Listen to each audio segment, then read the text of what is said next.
Hello, and welcome back to another episode of Master Your Life with Kate McKay. I am so grateful that you're here with me today. Today, I'm really excited about introducing a guest named Michael Kohan. Welcome, Michael. Hey, thanks for having me. It's so good to be here. The beginning is always the hardest for me. So the quicker we get into it, the better for me. Right. And so it's almost like I would, I don't even want to read your bio because it's almost like I just want you to tell me a little bit about you, but just to get us off started real quick.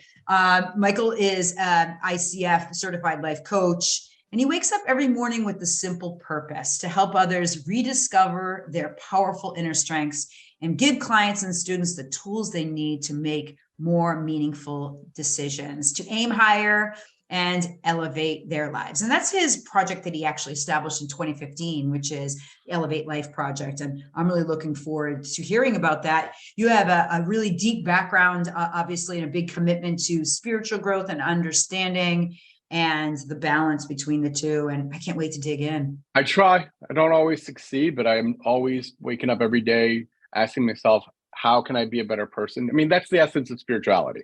It's who am I? How can I be a better person? And how can I leave the world better than I received it? And when we do that, we no longer are focused so much on what the world can give us and what we can possess, but rather look at the world as a gift, that the things that we have, the nice car that we drive, the nice house that we live in, as presents given to us to live our best lives. And that makes life a little less challenging. Yes. And then, but to lead into that space, let's get right on into it. To lead into that higher space, there is a friggin' ton of challenges, right? I mean, you both of us as coaches, and you and I were talking about this before we hit play, which is like, I know I'm paid to push. And people with great influence in our culture, I think what happens is that we encourage and we think it's important to teach and to role model, but we don't understand that really growth, personal growth, professional growth happens in challenges. And that's both in having people around us that challenge us as coaches or whatever that may be, bosses, etc., even spouses. But also to understand that we need to push and challenge ourselves and our own limited belief systems. So if you don't mind talking a little bit about what is your journey into helping people disrupt false beliefs? All right. So how do I begin here? Let's start with understanding that we as humans in this physical form have a physical body and a physical mind and a spiritual self. And most humans go through life living a material life looking for spirituality versus living a spiritual life in a material world. With that in mind, what does that mean? We have an idea that we are humans and that we're separate from the rest of the animal world.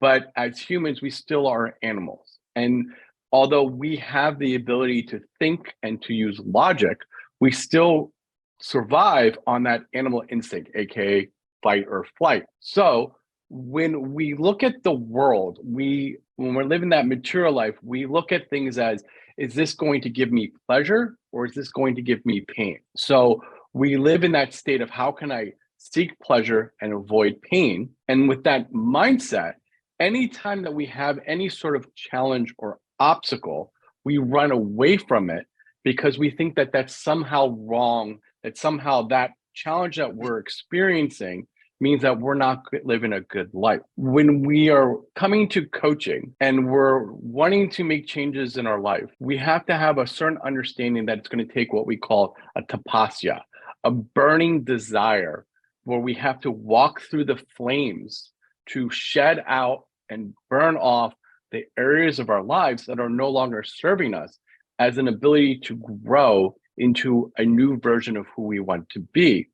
And that growth causes us to change our identity. And that change of our identity, it results in a lot of hardship and struggle. We don't want to do that because we think there's something wrong with us when we have to do that. We think we're supposed to live this idyllic, peaceful, blissful life. And true success, true growth, true happiness does not exist unless we have some sort of pain to go through. That's really helpful. Thank you for that. So true. Living in a material world, as Cyndi Lauper says, right? And this all sounds like good. Like we all get that. We hear that. We get it. And then yet we're in a world that particularly if we're talking about America, where we're not used to the suffering. And I just listened to an interview with Lex Friedman. I mentioned that to you with Andrew Huberman. For those listening who have never tuned into Andrew Huberman, you must. He's an incredible neuroscientist from Stanford. But what he was talking about was Lex went into the battlefields of Ukraine and the most violent areas. And what he discovered is that the people's perception when everything is lost, homes and everything else, the most important quality, the center quality is the people around them. And the center quality of choosing actually between love and hate. And that was just such an incredible mind shift for me to think about. And I think that in our culture of America, we haven't been challenged to have to be sacrificed. Think about COVID, okay? We were restricted in ways that we were not used to, and it flipped people out. Mental health issues went through the roof. Still recovering. Large portion of my work is still helping people there. And barely, when you look at the suicide rates of men in particular, middle-aged men, when men were isolated and lost identity. So we go back to that concept. But what is your sense on that? And understanding that challenge is the portal into your greatness. And how do you, as a coach and a leader, guide people through that process? I'm going to answer it in a very roundabout way, touching on the Ukraine to the human condition, America, and then discussing the challenge that men are facing today. So let's start with an understanding of this. As humans, we are not the biggest species on this planet. We are actually one of the smallest and weakest on this planet. So we, by nature, are group-oriented individuals. We form collective groups in order to survive. Part of that collective is the desire to belong. And individuals who don't look like us, who don't think like us, we view as threats to our consciousness. So the question is, why do we first do bad things if our default nature is love? Okay. So in the 1950s, there was a book that came out called The Lord of the Flies that pretty much everybody in middle school in America reads. And the premises of the book was a critique on how we as humans treated each other during World War II. We committed great atrocities on all sides. The Americans, the Japanese, the Germans, the Russians. We committed horrible acts to each other. And the questions were, why could we do that and how? And we had this philosophy and this belief for the last 50 years that humans are only as good as the society, and society is held together by a threat. That was disproven. We are humans who form groups, and we will join groups to belong, and we do things horribly to each other in the name of the group. So although our default nature is love, compassion, guidance, whenever we have hardship and tragedy, like when I lived in New York City during 9/11, there were lines out the door to give blood, and people were letting people move into their homes, total strangers, because they didn't have a place to live because their home was destroyed downtown. And Ukraine, people who are being war-torn savages are coming together to help their neighbors survive. Love. So our default nature is love, but we ignore that when we want to belong because it's our default to survive. So we're in those two conflicts. So when I come across a client who wants to change, who has a challenge in their lives, we'll use the typical what's used. One of the clients usually come to me for one of a couple of reasons. They either want to advance in their career, make more money, or they want to either improve their relationships, they're struggling in their marriage or their partners or their kids, or they want to lose weight and feel better. So we'll use the default of exercise.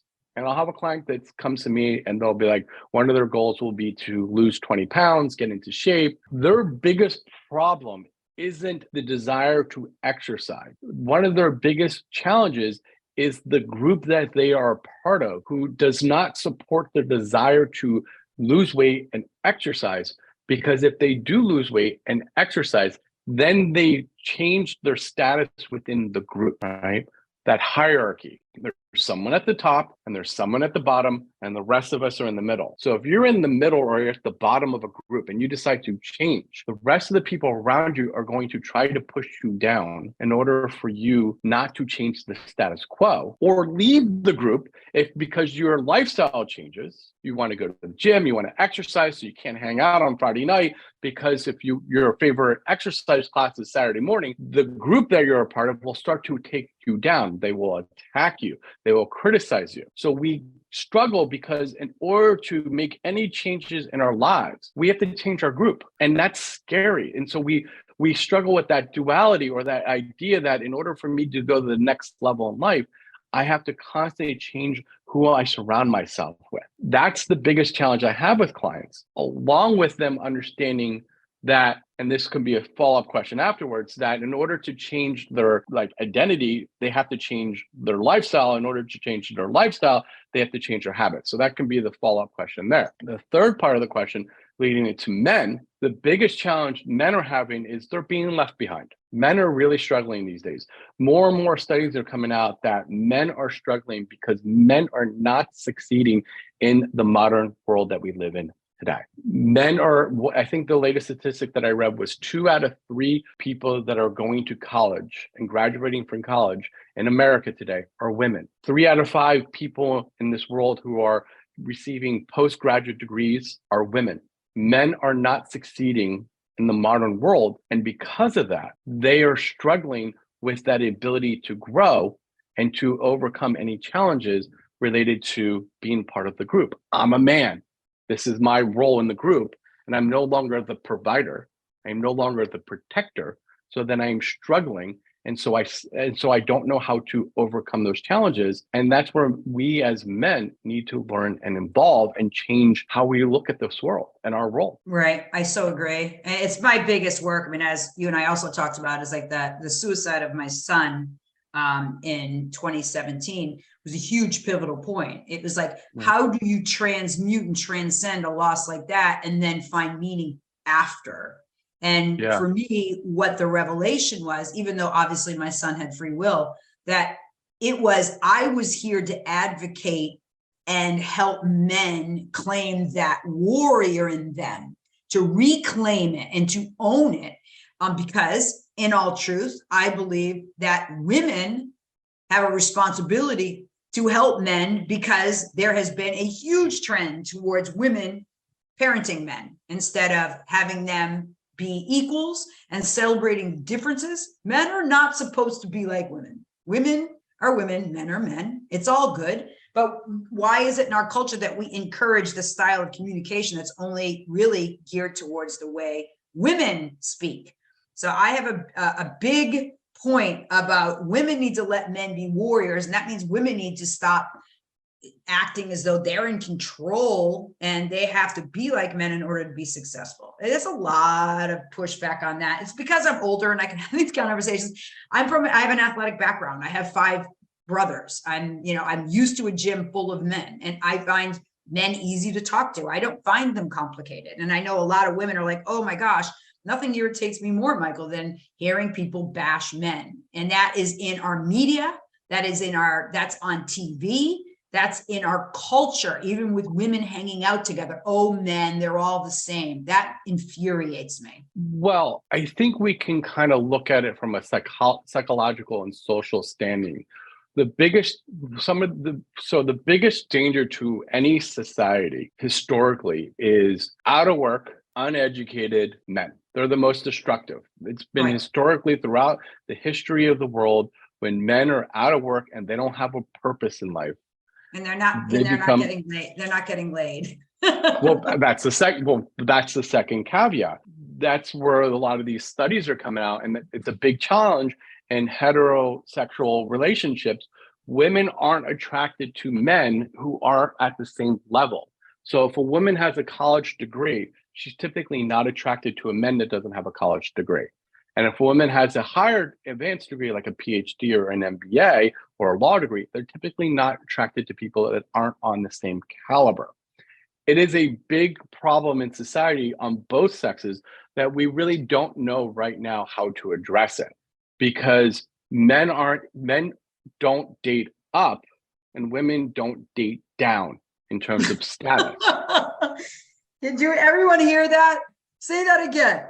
Men don't date up. Men don't date women that are more successful from them. Typically, it's a huge issue. This is not my opinion. This is all the studies coming out in the journals, and this is a major challenge, because if women are becoming more and more educated and more successful, which God bless them, they have every right and they should, men have to change the way they look at the world, and so do women. We have to be able to understand that just because a man isn't making as much money as a woman or isn't as educated or vice versa, that they don't have the same value. We have to understand that in this modern world, value isn't necessarily on what we are able to provide, but who we are as a person and how we can support people. Yes, by nature, I consider myself a man. I don't consider that toxic. I am proud to be a man. As a man, I like to get shit done. Sorry for my language. I like to go out. I like to solve problems. I like to help people solve problems. If there's a light bulb that it needs to be changed, I like to do that. My wife wants to change it. That's okay. But I like to be the guy that does that. That's what it means to me to be a man. That doesn't mean I have to be toxic about it. I don't have to mansplain. I don't have to treat women as less than, or I don't have to talk over them. And I don't have to sit there if someone comes up to me as a woman and says, here's my situation, and for me to mansplain and talk over her, I can look at her and acknowledge and listen as a modern man and as an equal, vice versa, the same thing. Just because I, as a man, might not be as educated as you are, well, doesn't mean that I don't have the same value as you. Mm-hmm. We have to begin to shift a lot of these judgments that we have, these expectations that we're going through. This is a different period in time in history. Prior to the revolutionary or the Industrial Revolution, most success was based on how big you are and how strong you are. When the Industrial Revolution happened, most success was based on your ability to retain information. We are no longer in that age. We are in a new age, the age of information. So the need to retain information is no longer a skill set. It's the ability to take information and discern it and be able to interpret what is true and not true in an age of over-information. And we have to then begin to shift what our roles in this world are between men and women, and what it means to be a man without being toxic, and what it means to be a woman without being toxic. 100%. We don't have to change roles. Right. We hear about toxic masculinity, but there is such a thing as toxic femininity. I'm here to proclaim it because women can be successful. Women can be lawyers, doctors, leaders, and presidents of the United States and still be women. Women don't need to be successful and be men. That's a different conversation. But if a woman wants to be masculine, I'm not going to judge her. It just means you have to find a different partner if you're heterosexual. It's the idea of the yin and the yang. It's the idea of the feminine and the masculine. In spirituality, there always is these two energies. There's a ha and a tha. There's a yin and there's a yang. There's a light and the dark. You need both to create oneness or wholeness. So if you are, as an individual, a woman that's a little bit more masculine, a little bit more like I go out and get shit done, then you probably will want to be with a man that's a little bit more feminine, so that you're not competing energetically. And that's a concept that we are struggling with, because a lot of times women don't like men that are the opposite. They're not attracted to it. And so they stay single because they can't find a guy that is aligned with them properly. And vice versa. A lot of times men are a little bit softer now, like playing video games and reading books that are a little bit more emotional. And we have to understand that that's shifting, and that doesn't mean that you're less than. 100%. I think we're in that evolution. I think that's why I'm so excited to be actually have clients younger. I find my curiosity is much more geared towards learning from the generation that's rising, because I believe that they are looking at things differently, and their level and just tapping in now, if you don't mind, let's move on to the whole concept of spirituality. I believe that the younger generation came into the world with the deeper awareness of consciousness and higher mind. So you could ask a younger person, what does consciousness mean to you? And they'll give you like a very Buddhist, quite beautiful perspective. It's not complicated. Where if you talk about, God or, things from an older generation, it's a little bit more complicated. It's a little more geared towards maybe biblical metaphor or whatever else, right? Imperialism. So, yeah, pretty much. So I just find it far more, it's just, oh boy, it lights me up. And realizing that a lot of that is not God is somewhere, God is here. And that's really what being present, and whether we're looking at any philosophy, God is love, and here we are in it every day. Heaven is on earth if we're living our life as spiritual beings in a physical body, as a material body, as you mentioned. So I'm just curious from a personal level, what has been your journey to your spiritual awakenedness? Have you gotten your copy of Claim Your Inner Warrior? It is my newest book, available now on Amazon. The book is directly geared towards men and the women who love them. Grab your copy today. So I was born Jewish and Christian. Growing up, I had both a bar mitzvah and a bat mitzvah. So I had both. So I studied both Judaism and Christianity growing up as a kid. And I was always taught just to question what it means to be, what religion meant to me. Let's start with the difference between spirituality and religion. Spirituality is asking the question. Back to the original conversation we had at the beginning of the show, spirituality is asking the question of who am I, what is God, and am I living a life aligned with God? Religion is the path to find those answers. Religion is not evil. Religion is not bad. Religion is a guide. Why more and more people, and especially younger people, are more identifying themselves as spiritual rather than religious is because more and more the world has become more of a collective, right? 100%. 20, 30, 40 years ago, even 20 years ago, when I grew up in the 90s, I grew up in a very homogenous neighborhood. Everybody, 90% of the people in my town were white, 80% of them were Christian, 10% were Jewish. A couple of people were of other religions, but we didn't really know about it. So I was part of my tribe. I lived with my tribe. I grew up with my tribe. I went to school with my tribe. I graduated high school with my tribe. And then I went off to college and I went to Penn State, and we were still very much tribal, right? All my friends in college were Jewish, except for one who was not. We hung out at the Jewish fraternity, and then we hung out at my fraternity, where half the people in my fraternity were Jewish, still very homogenous. Then the internet came, and then social media. And some of the great things that came out of social media was the beginning of being able to share and see how other people of other faiths, other backgrounds, other religions coexist. And then we began to move together more. Now, 25 years later, the world is very different. My next door neighbor might be Arabic or Muslim. The person across the street from me is Christian. The other person across the street from me is Buddhist. My boss is a Buddhist. My best friend is Hindu. So I can't follow the doctrines of imperial religion anymore, where I am told that unless you believe in this particular faith, you're going to hell. How can I do that when my next door neighbor, my best friend, my exactly. Sister who married somebody of another religion, are they going to hell because they don't believe in what I believe in? So that's why more and more people are becoming spiritual, non-religious. So that doesn't mean that we shouldn't be religious anymore. It means that the doctrines of religion need to be more accepting of other people's faith, because religion gives us the answers. Religion helps us understand what that means. But this goes back to the original conversation I had before. Part of that understanding that religion gives us the answers is we have to, as modern people, begin to evaluate and discern what that means without looking at anybody else as a threat. So when I am told that I explore a certain religion, that's the answers that are right for me without me looking at anybody else and saying they're bad because they don't believe in what I believe in. They're not the enemy.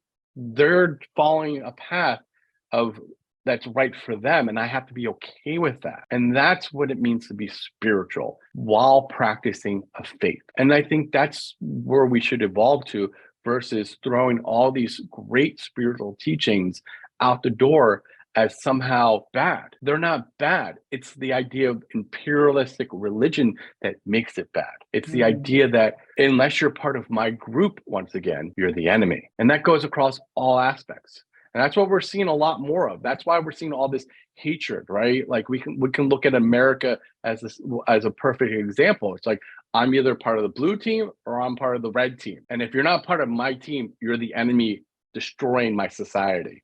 100%. That's right? the ultimate in creating duality, which is hatred. Only thing that grows in duality is hatred. You know, it's like us against them. It's toxic tribalism in a way, right? Great word. Yeah. Yeah, I love Great words. word. Yeah. And so I came, and then to follow up to finish the question, when I came across the idea of spirituality is when I was 32 years old, I was a closeted drug addict who, this is before they had restrictions, where I was having prescriptions filled, by 4 different doctors for Percocets, Xanax, Adderall, and Vicodin without any no one cared. And I was taking these things all day, every day.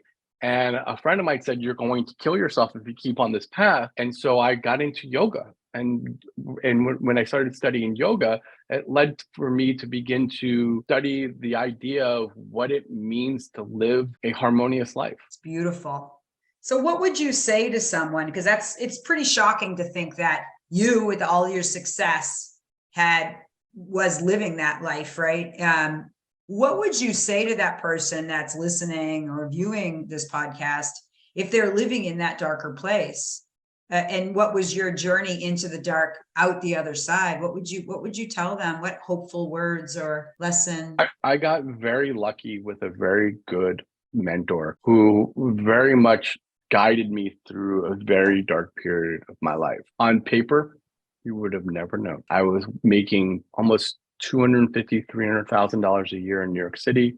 I had a great apartment. I was in good shape. I had good friends. I had a nice job and a great apartment overlooking the park. My life was great on paper. I was not happy on the inside, and I masked it, drugs. And the only reason why I'm alive is because I had money and I had really good health insurance, and I was able to, and I had access to various doctors before there was any sort of regulation who gave me prescriptions to drugs. So I wasn't buying crap on the street that would kill me. Very lucky for that. And I started going to yoga. And then every time I went to a yoga class, I started to feel a little better. Yeah. So just a question for you in regards to the yoga practice. Do you ever feel that deep sadness and tears and that? Because I get some serious emotional release in my class. I remember tears streaming down my face. I never cried. I'm a guy and I'm in a class with a bunch of women, so I'm not going to cry. My sort of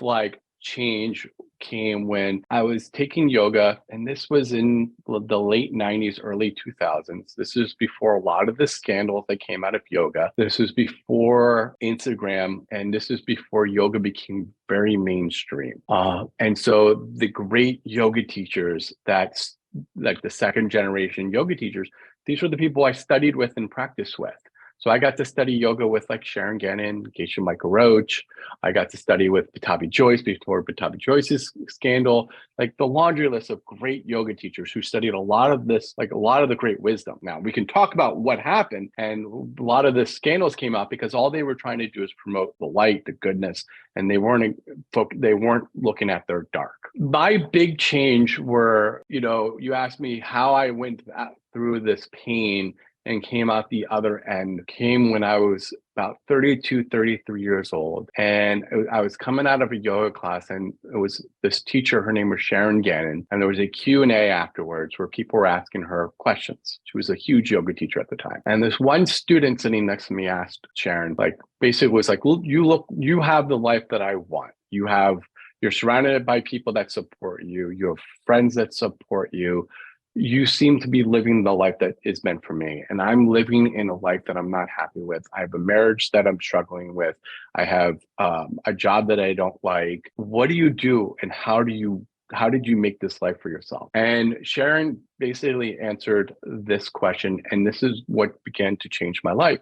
Sharon said, you're not happy right now. That's okay. And if you want to change, you're not going to be happy either, because change is painful, and that's okay also. But both where you're at now and change is only temporary, and it will one day end. And so if you want to, you can work really hard, and you can be willing to change and go through a lot of pain. And one day you'll get to a place where you actually will find happiness, because everything in this world is temporary, including where you are right now. So you might as well decide to make change and grow, because then you might get lucky and get to that place. And that changed my life. I literally was like, oh my God, you mean I'm not my problems and I'm not this pain?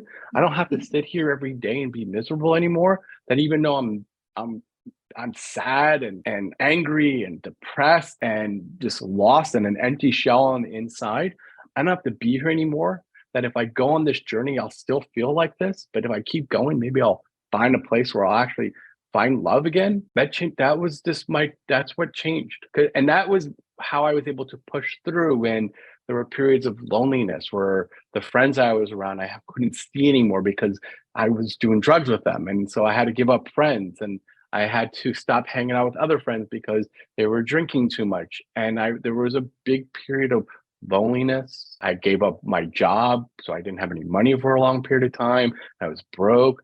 And I kept reminding myself that I keep going. If I keep going and keep doing the work, if I don't give up, I'll find that place where I feel good again. And that's what I tell everybody. It might take you the rest of your life. It might take you many lifetimes, but you'll get there if you don't give up. Success in anything is guaranteed as long as you don't give up. Beautiful. Well, it goes back to the Christian tenet of just having that mustard seed of faith, of hope, that there's a possibility that through the pinhole of grace is the light. So yeah, that's really beautiful. And so if you were to tell, if someone was to ask you like, man, I'm in a dark spot, it would be just to keep going? And is it like, not to sound like corny, but let's just say if you had a billboard in Times Square, since you're from New York, what would you want that, if it was like Michael Kohan this is what he said, this is the quote. Don't be afraid of the dark. What? Don't be afraid of the dark. That's where growth happens, right? That's the essence of yoga. The essence of spirituality is to run towards the dark and bring light to it, not to run away from it and only look for the beauty and the peace and the bliss, right? When we run away from that pain, that darkness, then we suffer, right? Suffering is a choice, right? Pain's part of life. We live in a material world, right? What is the absolute truth of this world, right? We don't have to pay taxes. If we don't pay taxes, we either get our money seized by the government or we go to jail, right? We don't have to work. If we don't work, we lose our home. What is the one thing we have to do? The only thing that we have to do in this world is die. Everyone in this world is going to die. The illusion of this world, the one true illusion, is the idea that we know that we are one day going to die, but we live our life like it's not going to happen to us, right? We think, and because of that, everything in this world is going to change. Everything is going to end. The house that you live in is one day not going to exist. Your car is not going to exist. Your body's not going to exist. You will not exist. And that's okay. With that causes pain, because change is painful. And that pain, that change is everything that is dark, everything about you that you don't like, everything that when you look in the mirror and you see that person looking back at you and you see things about you that you don't like, and you don't like parts of your life, that's okay. There's nothing wrong with that. It's not something to overcome. It's to look at those things in our lives and go, okay, I don't like these things about me. Sometimes that can be overwhelming. We don't want to focus on it, right? Because that's what happens. It's like we look at that dark, and then we just fixate on it. We just focus on it. We think something's wrong with us because when we go on social media, when we go on the TV, when we look at the news, all we do is see either the world is ending or someone is having a better life than we are, and something's wrong with us. So we either cling to that darkness or we run away from that darkness. We have to look at both the dark and the light in this world as one. We're both. And we look at the dark in our world as our teacher to be better, to look at those things that we don't like about ourselves. Maybe you're struggling with money. Maybe you're struggling with an emotional imbalance and you're going through some problems, depression, anxiety, schizophrenia. Those are your teachers, even though you don't feel like they are. Right? Maybe you have a death in the family or a sickness. So that's part of human conditioning. We want to look at that as our teacher to move forward. And then we want to look at the things in our lives that we have that are good, because you have good in your life too, not as something that is as a place where we want to live, but we live there with gratitude, because we know that we live there with gratitude because one day that's going to be taken away also. When we cling to only the good, then we also suffer, because that's going to be taken away, right? Your house, your car, your health will be taken away. It's going to happen. So we look at the things that we have in this world with gratitude, joy, the things that we like about our life with gratitude as gifts. And we look at the things that we don't like about our lives as opportunities for growth. And that's how we are able to move forward. And then we no longer suffer. We no longer have this inability to grow, to change, because we know everything changes that. So good. Preaching it, Trying. MK. dropping my little blue mic here. Boom, boom. Oh, that's so good, dude. It's so awesome. I freaking love it. Well, I just want to thank you so much for being the light and being transparent on your struggle and explaining me what may seem to be complicated material in really simple and beautiful ways, so that people can say, man, I can breathe into that. And maybe there's a possibility that I can move into that space too, with that same level of faith in the unknowingness. It is the unknowingness, but ultimately knowing that in the end, everything is going to be okay. Yeah. When I heard that message, like, it's okay that you're in a dark place. Nothing wrong with you. You're not broken. Like, don't be ashamed. I was like, wait, why? What? I mean, I remember like when I just started coaching and someone interviewed me on a podcast about drugs and alcohol addiction. Everybody around me was like, what are you doing on that show? No one knew. No one knew. I kept it completely secret. No one knew that I had vials of pills hidden. I was functioning. I had a job. I was exercising. I was going to the gym. I was just in a lot of pain. And that pain was not like, I didn't have any hardship. I didn't go through any sort of challenges. I wasn't molested. I didn't have bad parents. I didn't have, any sort of tragedy. I just was lost. I wasn't me. And I just felt very trapped. And I just felt very empty inside. And I didn't have to have big tragedy to experience that. A lot of times we dismiss our pain because we didn't experience some major life-altering event, right? Sometimes when we have pain, we dismiss it because we think that, who am I to suffer? I'm white, male, American, or I'm the privileged person with good parents and a nice background. I shouldn't have these hardships that I'm going through. Something's wrong with me. And it's like, that's not the case. It's not. It's such a good point. It's so, so true. And it's not always like that everything, your lessons have to come through big trauma. And that's another part of the duality conversation is right. Like, I bring up my son, not to say my life is worse than yours, but to be the light, to say that we can overcome and move into the darkest places. And not that I'm denying the darkness. I went all the way through, but just the sheer fact that I moved through grief with enthusiasm, which just means in the divine, by the way, that word. Yes, I did. I moved into the dark and then into the light. I didn't miss a drop. So, yeah. I mean, and I say that with like full transparency, that not to say it was ugly. And here I am interviewing you, MK. It's a pretty good thing. Yeah. I'm happy to be here. I love doing these things. I love podcasting. I love listening to other stories. And I love your story of how, you've embraced your struggle, your sadness, and made it your purpose. You brought it, you didn't ignore it. You brought it to, to the front of how you help others. It's the way, I believe that when we lose someone we love, and this is what I would love the listeners and the viewers to understand, is that when you do lose someone, or something that meant something very deeply to you, when that person passes, they no longer need the gifts that you loved about them so much, the qualities. They don't need them in the other realm. So my son was by far the most kindest and gentle humans I've ever met. He just was very kind and very gentle. So those qualities, I used to be way more type A anxious girl.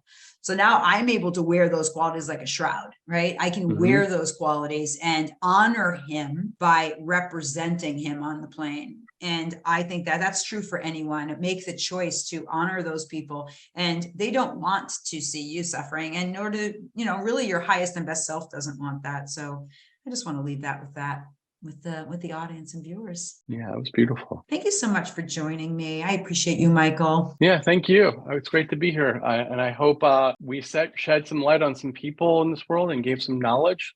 So that's the purpose. That's why I'm here. It sure is. And I'll be sure to share all of your contact information in the show notes. So if anyone wants more information in regards to Michael, just check that out. And again, thank you so much for joining us on another episode of Master Your Life. I'm Kate McKay. And until next time, run to your darkness, because on the other side is the light. Have a beautiful day. Want to learn more about Kate? Check out our website at kate-mckay.com.